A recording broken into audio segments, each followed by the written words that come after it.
Most turn-of-the-century immigrants settled in America's big cities. The immigrants needed jobs. The cities were growing fast and offered the best chances to find work. By 1910, 3 out of 4 people in New York City were immigrants and the children of immigrants.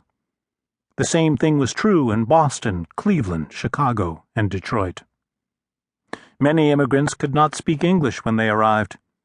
They knew little about American laws and customs, and so they clustered together, living in ethnic neighborhoods where they could mingle with their countrymen and speak their native languages.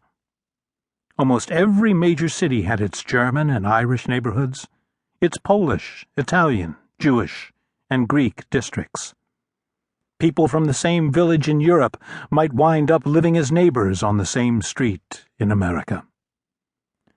In most cities, immigrants moved into old, run-down neighborhoods.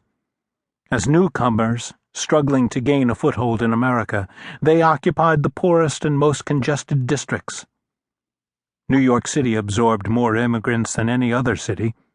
Manhattan's Lower East Side, where so many immigrants settled, became one of the most densely populated places on Earth. A walk through a crowded immigrant neighborhood was like a visit to the old country.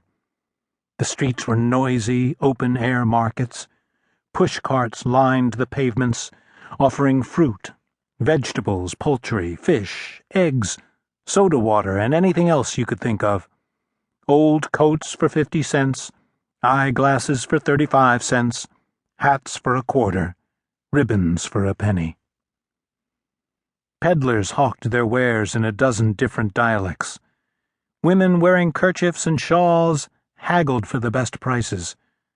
Everyone except the kids seemed to be speaking a foreign language. Looking down upon these streets were the brick tenement buildings where millions of immigrants began their lives in America. Tenements were jammed with immigrants living in small, cramped apartments. A family might use a single makeshift room for cooking and eating, and as a bedroom for the kids. The parents slept in a tiny bedroom to the rear. A more prosperous family might have 3 rooms, a parlor or living room, a kitchen, and a dark windowless bedroom in between. The parlor often doubled as an extra bedroom, while the kitchen became the family's social center. In all tenements, the toilet or water closet was outside the apartment, in the hallway of the building. It was used by at least 2 families. In older tenements, the individual apartments had no running water. Tenants fetched their water from a community faucet in the hallway on each floor. And yet many immigrants had grown up in the old country carrying water from a well. To them, an inside faucet with running water seemed wonderful. Leonard Cavello has described his family's first American home and his mother's reaction to running water in the hallway. Our first home in America was a tenement flat near the East River at 112th Street. The sunlight and fresh air of our mountain home in Lucania, southern Italy, were replaced by 4 walls and people over and under and on all sides of us, until it seemed that humanity from all corners of the world had congregated in this section of New York City.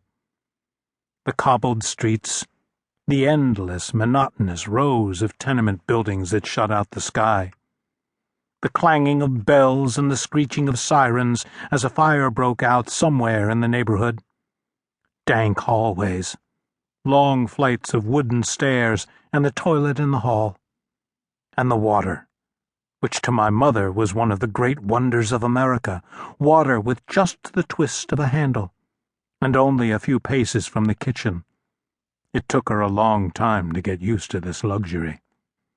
It was Carmelo Accorso who made ready the tenement flat and arranged the welcoming party with relatives and friends to greet us upon our arrival.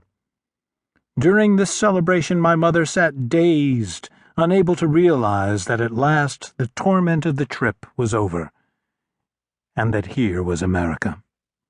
It was Mrs. Accorso who put her arm comfortingly about my mother's shoulder and led her away from the party and into the hall, and showed her the water faucet. "Courage! You will get used to it here,"